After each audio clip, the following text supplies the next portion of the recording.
युद्ध का भी स्वरूप क्या होता था, जो उन्होंने महाभारत का उल्लेख किया, तो मैं इस भाषा के विषय से ही उसका एक संबंध स्थापित करने का प्रयास करता हूं, जो मैंने पहले एक बार भी बोला था। भाषा हमारे मन में क्या विचार लाती है और हमारे स्व से कैसे दूर ले जाती है, और वह स्व हमारा भाषाओं के माध्यम से कैसे स्थापित होता है।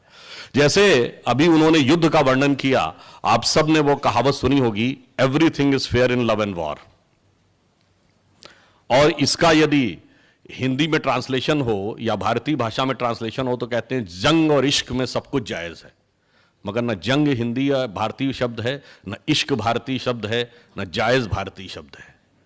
किसी भारतीय भाषा में, संस्कृत हो, हिंदी हो, गुजराती हो, मराठी हो, बंगला हो, आपने कभी कोई ऐसी कहावत नहीं सुनी होगी कि युद्ध और प्रेम में सब कुछ अनुचित उचित है, क्योंकि यह हमारे स्व का तत्व होता ही नहीं है।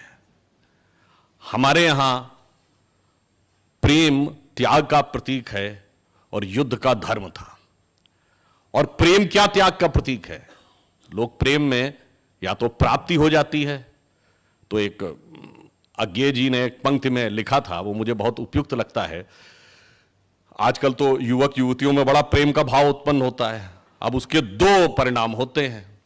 अगर प्राप्ति हो गई तो वो हाला की तरह हो जाती है, यानी शराब के नशे की तरह, और यदि उसमें असफल हो गए तो वो अनुभवों के कड़वे रस का एक प्याला हो जाता है।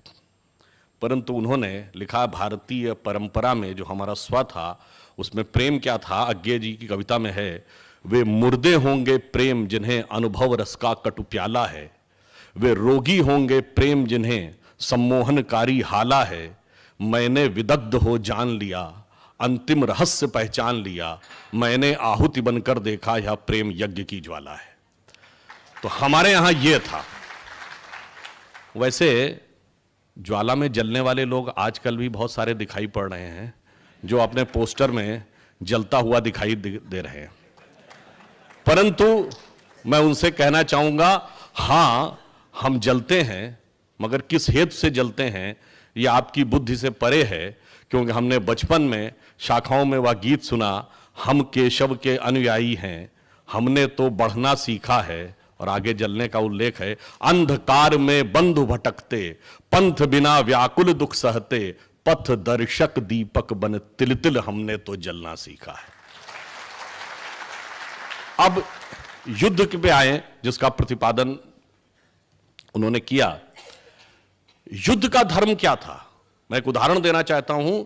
महाभारत के युद्ध का उन्होंने उल्लेख किया। महाभारत में एक प्रसंग आता है कि जब कर्ण और अर्जुन का युद्ध हो रहा होता है, तो नागों का राजा विश्वसेन कर्ण के रथ के पास पहुंचता है और उसके तर्कश में जाकर कहता है कि मेरा भी अर्जुन उतना ही बड़ा शत्रु है जितना तुम्हारा शत्रु है, बस अपने बाण पर चढ़कर मुझे अर्जुन के रथ तक पहुंचने दो और मैं इसको डसकर समाप्त कर दूंगा, मेरा भी प्रतिशोध पूरा और तुम्हारे शत्रु की मृत्यु।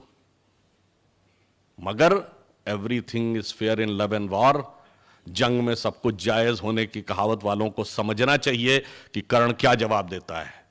कर्ण कहता है, उसमें जो बहुत बड़ा क्रक्स है, वो कहता है, तेरी सहायता से जय तो मैं अनायास पा जाऊंगा, आने वाली मानवता को लेकिन क्या मुख दिखलाऊंगा। आगे की पंक्ति और महत्वपूर्ण है, जो भारतीय परंपरा के स्व को कहती है, उसमें सारा क्रक्स है। वो कहता है, अर्जुन है मेरा शत्रु किंतु वह सर्प नहीं नर ही तो है, संघर्ष सनातन नहीं शत्रुता इस जीवन भर ही तो है। अब जब हम जन्म जन्मांतर में विश्वास करते हैं तो धर्म अलग हो जाता है। तो वो कहता, अगला जीवन किस अर्थ हो, फिर हो द्वेषांध बिगाड़ूं मैं, सांपों की जाकर शरण सर्प बन क्यों मनुष्य को मारूं मैं, जाभाग मनुज का सहज शत्रु मित्रता न मेरी पा सकता, मैं किसी हेतु भी यह कलंक अपने सिर नहीं लगा सकता।